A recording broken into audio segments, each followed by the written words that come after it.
There are important planetary openings at this time that are being stabilized. As our planet continues embodying its harmonic, fifth-dimensional body, after the stabilizing passage we have been immersed in, and soon the solstice new wave, many of the Earth's regions will benefit from this new light descension. The Eye Island, a rotating island that shifts its position, is experiencing important upgrades after having been usurped for many years. It is a 13th dimensional Earth's gate. This is the activation of your own personal golden key within your DNA. As you reach into the 9th dimensional frequency, this key will automatically activate within your DNA so that you can connect with its power to assist in manifesting the new Earth. It is a combination of the gifts, talents, and skills that you bring to Earth in this incarnation with the specific purpose of creating the new Earth. This is a combination of soul power and gifts of the spirit that you may have developed in other lives, healing, shamanism, and connecting with other people. It also includes skills you may have developed in this lifetime, such as writing and public speaking and teaching. All of these are coming together now to activate your unique key, which will be your unique contribution to the new Earth. It's very simple to look at the media and to say, they're upset about this, and they've got these images that are so upsetting.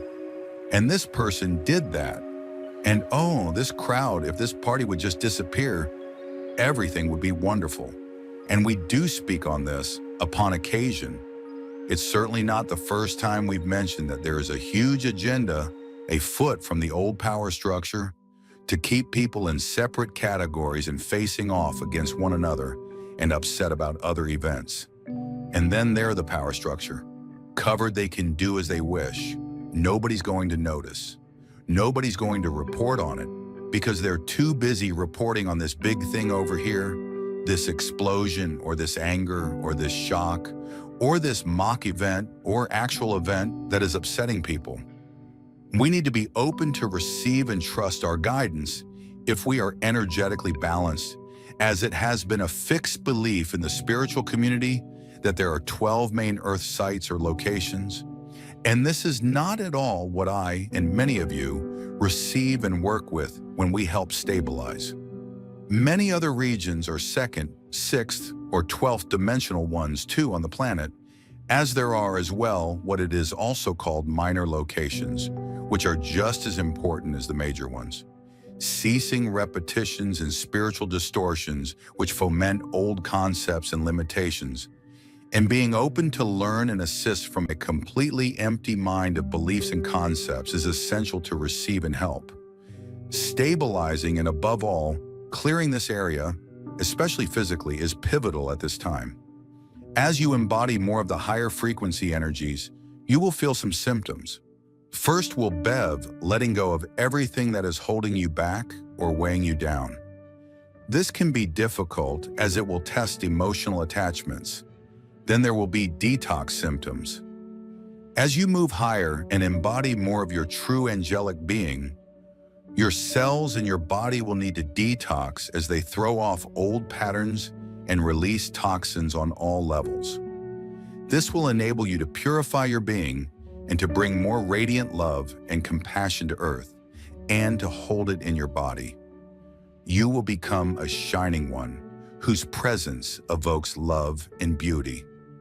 At the solstice, the energies will intensify, and many of you will move forward into this new phase of embodiment and love as you activate your personal golden key. You will come online at this higher frequency and will be guided to ways in which you can make your contribution to the new Earth community of light.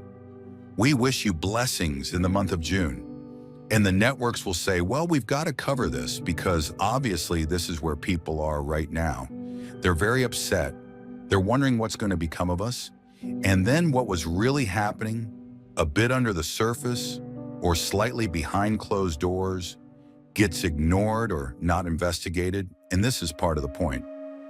But beyond that, you may have asked yourself, looking at these images of these people in military uniform, and they're facing down protesters as if these people were dangerous insurrectionists, which they are not for the most part.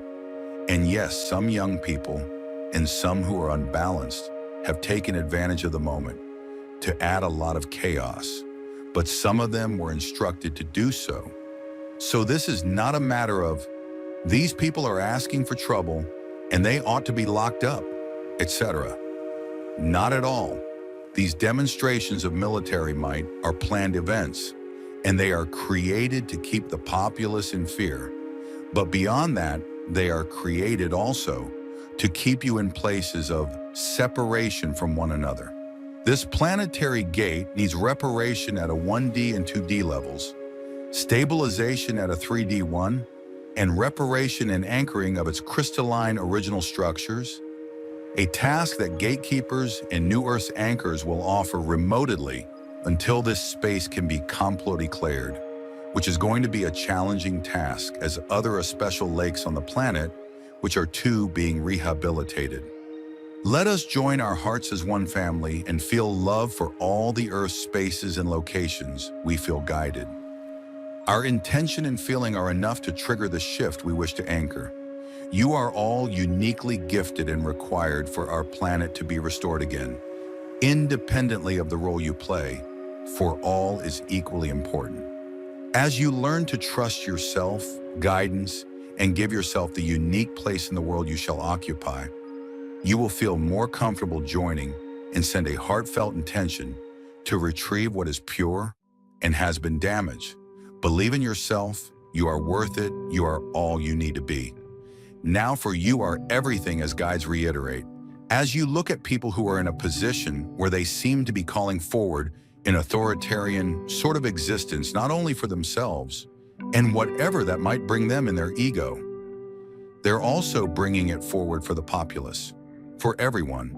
But this is a powerful, powerful phrase. You act like you never had love. And what that evokes, dear ones, is you're looking at any world leader supporting violence, supporting solving a so-called problem, which they themselves created by sending in troops, torrents and torrents of troops, and bombs and bullets. They're looking at a problem they created intentionally because it was in their interest to be able to call in the military to solve it. Problem, agitation, solution. A very, very old equation. And you can look at these ones who are enacting them, these issues, and some of them aren't real. They're solid holograms or they've been cloned. And people are laughing about a tweet comment that came out recently about a president being a clone. And at first, when a new idea reaches people, it's dealt with in a state of ridicule. Then there's some anger and pushback. And then, over time, there's acceptance. Maybe this is real, but you can go beyond all that and look at whatever it is that animates these people in these positions of authority and say to them inwardly, you act like you never had love. And from that place, dear ones, suddenly you don't see the man in the suit who supposedly wields so much power to determine the inner state of mind and heart of millions and millions of people. Suddenly in that moment, you see a little boy. Suddenly in that moment, you see a child and a teenager, a young fellow who's broken. And why is it that they're broken, except that yes, they never had love. And they expect everybody else to go without it.